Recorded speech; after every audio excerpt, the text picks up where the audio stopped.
وانت بتختاري الترابيزه تجيبيها دائريه ولا مربعه ولا مستطيله؟ طيب تجيبيها ستانلس ولا خشب؟ الموضوع ليه اسس، يعني ما ينفعش كل ما تعجبنا حاجه نشتريها، لازم الحاجه تبقى مناسبه للبيت بتاعنا. طب ايه الحاجه اللي على اساسها هقدر اشتري الترابيزه؟ لو انا عندي مكان مفتوح في الركنه او الانتريه على سفره، ففي الاغلب الحركه فيها تبقى كتيره، وبالتالي عايز ترابيزه ما يبقاش ليها حواف، وهنا هيبقى الخيار بتاعي الدائري حلو جدا جدا جدا. اما بقى لو انا عندي المكان مقفول على بعضه او الريسبشن كبير جدا، فانا اقدر يكون عندي فرايتي استخدمها براحتي، سواء كانت مربعه او مستطيله. طيب امتى استخدم المربعه وامتى استخدم المستطيله؟ هستخدم المربعه لو المكان شبه مربع والانتريه او الركنه واخدين مساحتهم. عرفنا الدائريه والمربعه، يبقى فاضل ايه؟ لا مش فاضل المستطيله، لا فاضل ان احنا نعمل لايك ونشترك في القناه علشان نعرف المستطيله وغير المستطيله حاجات كتير جدا.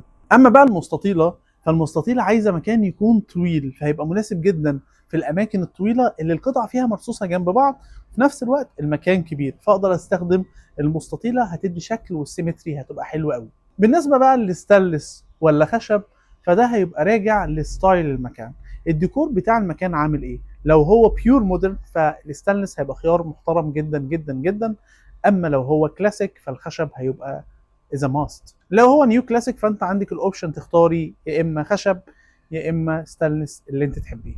وبكده في جوه البيت عرفنا ازاي تختاري الترابيزات بتاعتك وتكون مناسبه جدا جدا للمكان اللي هيتحط فيه، سواء كانت دائريه او مستطيله او مربعه، سواء كانت خشب او ستانلس. ما تنسوش تعملوا سبسكرايب على القناه بتاعتنا على اليوتيوب علشان تعرفوا كل الجديد في التشطيبات، كل الجديد جوه البيت، وكمان اللي هيوفر عليكم لان دايما بنروح معارض وحاجات زي كده.